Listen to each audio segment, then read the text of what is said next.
Do you find a meeting can be a hard effective sometimes?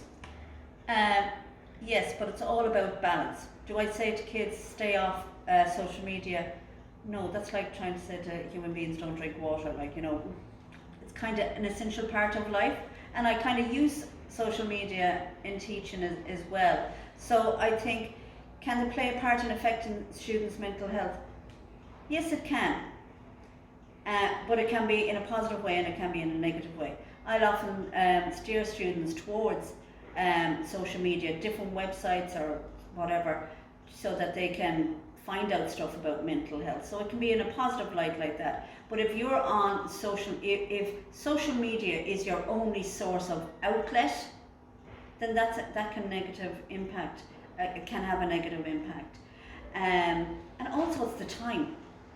You know yourself, you go on the phone and like, if you want an hour to go really, really fast, go on Instagram or TikTok or one of those and the time goes really, really fast. So then that can have an impact on other parts of your life. So it's about balance, it's about setting boundaries, using it in a positive way to access information for mental health that will promote good positive mental health, but having the wherewithal to have boundaries. And I think that's the important, so balance. If you ask a lot of students, you know, that come into this room, you know, say to them, what's your favourite subject? You know, and they'll say, oh, definitely art. You know, why do you like art? Because I can come in here and I can kind of, it's not maths, it's not Irish, I don't have to think too much. I'm kind of doing something I like to do. And then, you know, like you can go off on your own tangent, especially with the way the subject has gone now. You know, the department will give you one word for a project and then you bring that word where you want to go, you know, bring it on your journey. So like, yeah, you know, you make it your own, you know, and like when you're doing something you're enjoying and you're putting it out there onto your canvas, say, or into your sketchbooks, that's kind of taken away. There's no pain. That's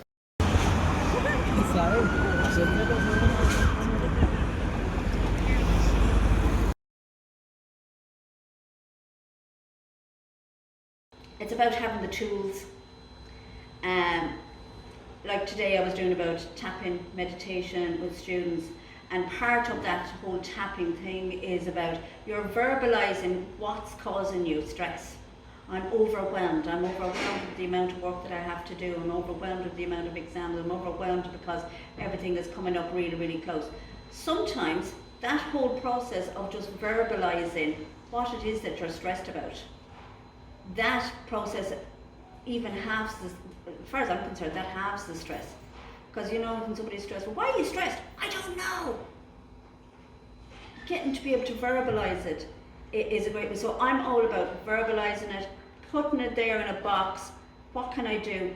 Facing it straight on. What can I do to relieve this? And it's about equipping students with the tools to be able to state it, dissect it.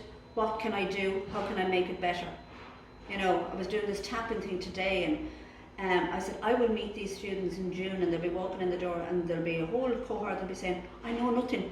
I did it, I did all the work, went into my head and it's gone, there's nothing there. And there's the acupuncture point is the one at the top of the head, and this is about, this promotes clarity, so you can see things a little bit clearer and you can understand it. And I said, I will have you all in the hall going like this, tap, tap, tap, tap, tap. So that, to answer the question, what advice do I give to students, is express it, state it, dissect it, use the tools that you've been given with. We do an awful lot of work, I think, here in the school with like equipping students, making them more resilient, being able to cope. So use those tools, you have them, but you just need the clarity to be able to see them. Do you know what I did right before my leaving cert? So I did higher level English, you know, right? So right before my leaving cert, the day before, I went fishing. So I went fishing and I caught a pike, right? You know what a pike is? Yeah. So a big fish. So I caught a pike, and when I was taking the hook out of the pike's mouth, the pike went like this, and he sliced my writing finger with his tooth. So then I had to write my leaving cert higher level English the next day with a big cut on my finger, and it made it very uncomfortable. So go fishing.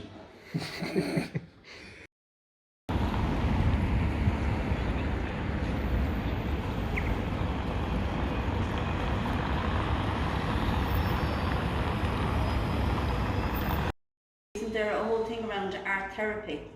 And because I know my friend is an art teacher, and she has done a course on that, on art therapy, and she works with students who would really struggle emotionally to verbalize their feelings, that would be incapable of being able to verbalize. And she said she just gives them a piece of paper and pencil, and she said it can take a long time, but through that piece of paper and the pencil, that they can in a way let their emotions come out, and then we can identify, well, where can we help. But she said that it can start with a dot on a page, and that could be 6 weeks later before we get to a line, but absolutely 100%. Did I read something that only 10% of our communication comes from verbal? So art as an alternative to a verbal way of communication has to be very powerful too. So yes. Yeah, they are. Yeah, like that. Like say, for your Leaving Cert project or your Junior Cert project or any project, you know, and you say, right, find me an artist. You know, an artist that you like. Like they're not going to go look up some old guy like a Van Gogh or a Leonardo da Vinci. Like what has he got in common with a 14-year-old or a 15-year-old? You know, what they can do is, you know, go on their social media and kind of find, you know, kind of young artists that are kind of, that have kind of messages that relate to them. So like that's kind of where they're going to find their artists. Like I'm sure you follow some artists on like social media that are, and why do you follow them?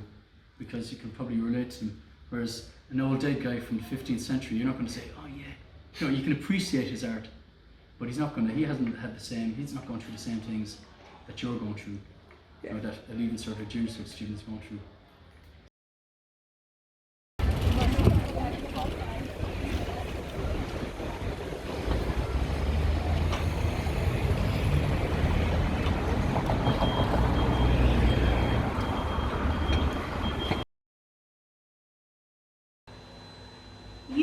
Using them for their benefits. Like I was saying there's lots of different ones that I use for inspire me in my work, so that I can inspire students. So when people are relatable, when topics are relatable, when concepts are relatable, when they're talking about different types of tools that are relatable, then that's what students want.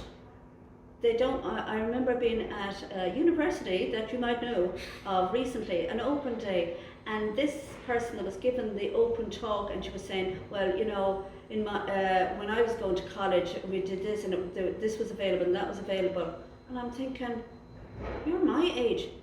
That might as well be 150. It means nothing to the 16, 17-year-old that's there. So it has to be relatable. So when you're talking to students, you need to be talking about their life, not your life. They don't want to know what happened in your day, what's happening in their day. So what was the question again? That social media. So yeah, use social media to connect and make it relatable. Oh, I'd say probably, I know it's a nice little way sometimes to kind of get lost, you know, to kind of lose yourself from the real world, because, like, you know, that digital media, it's not the real world.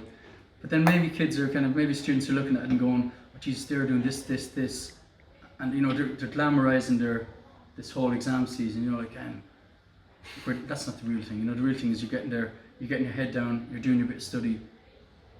You know, use it sparingly, you know, but don't get sucked in by it.